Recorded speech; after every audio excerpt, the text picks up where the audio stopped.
सर्व युवा प्रशिक्षणार्थी बंधू आणि भगिनींना एकच विनंती आहे। आम्ही धुळे जिल्ह्यात पोलीस स्टेशन इथं आलो होतो आणि PI साहेबांनी 12वीचे पेपर असल्या कारणामुळे रस्ता रोको आंदोलनाला नकार दिला आहे। आमच्याकडून कलेक्टर साहेबांना रस्ता रोकोचं निवेदन दिलं गेलं होतं, तसं मीडियाला सुद्धा गेलं आहे। परंतु सर्व बंधू आणि भगिनींना एकच विनंती आहे, आपण आहे त्याच ठिकाणी आनंदखेडा तालुका जिल्हा धुळे येथे रस्ता रोको आंदोलन न करता आपण नॅशनल क्रमांक 6 आनंदखेडा येथेच रस्त्याच्या बाजूलाच धरणे आंदोलन करू असं PI साहेबांना निवेदन दिलंय।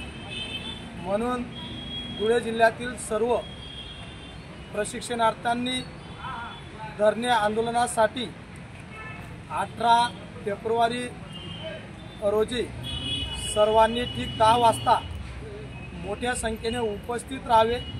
आपल्या हक्काच्या नोकरीसाठी जे आपल्याला माननीय एकनाथ शिंदे साहेबांनी शब्द दिला होता, 6 महिन्याचं प्रशिक्षण झाल्यानंतर आम्ही प्रशिक्षणाचं 6,000, 8,000, 10,000 प्रशिक्षण भत्ता देत आहोत।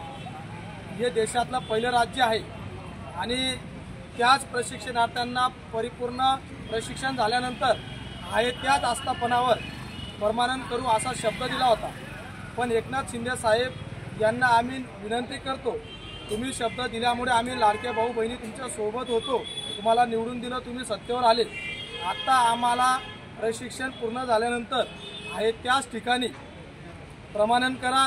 तुम्ही जर खरंच डॉक्टर बाबासाहेब आंबेडकरांच्या संविधानाला मानत असाल, आनंद दिघे साहेबांच्या विचारांना मानत असाल, उद्धव ठाकरे साहेबांच्या त्यांच्या विचारांना मानत असाल, बाळासाहेबांच्या विचारांना मानत असाल, तर तुम्ही दिलेला शब्द पूर्ण करा।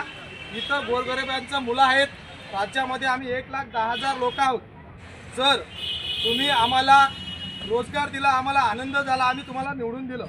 परंतु तुम्ही जर आम्हाला आहे त्याच आस्थापनावर शब्द दिलेला जर पाडला नाही, येणाऱ्या पंचायत समिती जिल्हा परिषदला निवडणुकीच्या वेळेस तुम्हाला मागात पडेल। आम्ही गोरगरिबांचा मुलं सुशिक्षित बेरोजगार आहोत, बेरोजगार होतो, तुम्ही रोजगार दिला, आता आम्हाला रोजगार पुढे कायम करा असं विनंती करतो आणि इथंच थांबतो। की जास्त देशामध्ये पहिलं राज्य खरं प्रशिक्षण भत्ता 6,000, 8,000, 10,000 देत आहे आणि प्रशिक्षण पूर्ण झाल्यानंतर त्यांना तिथंच आम्ही रोजगार देऊ, त्यांना परमानंट करू। परंतु गेल्या 2 वेळेस आम्ही मुंबई आझाद मैदानावर 2 वेळेस आंदोलन केलं, साहेबांनी आमची दखल घेतली। म्हणून आनंदखेडा गावामध्ये आम्ही रस्ता रोको आंदोलन करत आहोत। आमची अपेक्षा एकच आहे, एकनाथ शिंदे साहेब जरी आनंद दिघे साहेबांना आणि बाळासाहेब ठाकरे आणि डॉक्टर बाबासाहेबांनी दिलेल्या संविधानाला मानत असतील, तर 4.5 या GR आम्हाला साहेबांनी आम्ही जिथं ज्या आस्थापनावर काम करत होतो, आमच्या इच्छेनुसार आम्हाला परत त्याच आस्थापनावर त्यांनी कायम करावं एवढी अपेक्षा करतो। तसं नाही झालं, 18 तारखेचा रस्ता रोको आंदोलन झाल्यानंतर मी स्वतः अविरादेवरी आमरण उपोषण करेल, ही वेळ येऊ देऊ नये असे तुमच्या माध्यमातून मी विनंती करतो आणि एक पॉझिटिव्ह आम्हाला उत्तर द्यावं अशी अपेक्षा करतो। साहेब, आम्ही महाराष्ट्रातील 1,10,000 युवा प्रशिक्षणार्थी गेल्या 4-5-6 महिन्यापासून प्रशिक्षण घेत आहोत।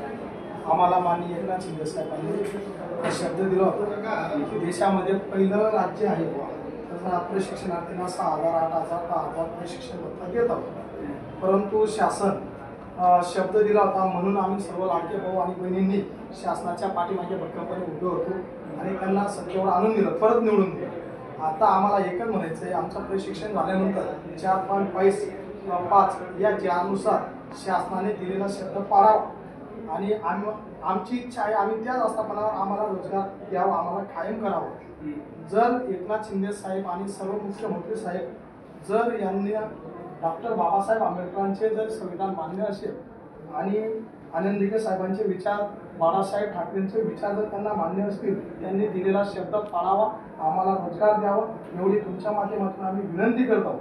आणि यामुळे आम्हाला नाईलाजाने आम्ही हवं त्याच ठिकाणी आम्हाला आंदोलन आनंदखेडा गावाला 18 तारखेला करावं लागतं। या आंदोलनाची दखल घेऊन जर शासनाने परिपत्रक काढलं नाही, मी स्वतः अभिलाष देवरे सुरतेपाडा गावामध्ये आमरण उपोषणाची तयारी करणार आहोत आणि याला सर्वस्व जबाबदार मुख्यमंत्री महोदय असतील आणि आपलं प्रशिक्षण प्रशासकीय अधिकारी असतील. जर हे नाही झालं तर आमची दखल कोणी घ्यावं असं आम्हाला शंका उद्भवत आहे. म्हणून आपल्या माध्यमातून विनंती करतो. जय महाराष्ट्र. बघा, विषय असा आहे की सध्या पोलीस बंदोबस्त सगळीकडे चालू आहे. पोलीस बंदोबस्त तुम्हाला देता येत नाही. दुसरी गोष्ट असं आहे की रास्ता रोको हा काही कायदेशीर विषय नाही. रास्ता रोको याच्यामध्ये गुन्हे दाखल होऊन जातात. आणि तुम्हाला सांगतो की आता 10वी 12वीचे पेपर चालले आहेत. प्रत्येकाचा वेळ हा खूप महत्वाचा आहे. येणारे जाणाऱ्या रस्त्याने कोणी लोक असतील किंवा कोणी विद्यार्थी असतील तर त्यांचाही वेळ महत्वाचा आहे. एखादा व्यक्ती प्रवास करत असेल तो अडकून पडला त्या रास्ता रोकोमध्ये तर त्याचाही वेळ वाया जातो. लोक वेटीच धरले जातात. आंदोलन करण्याचे अन्य भरपूर पर्याय असतात.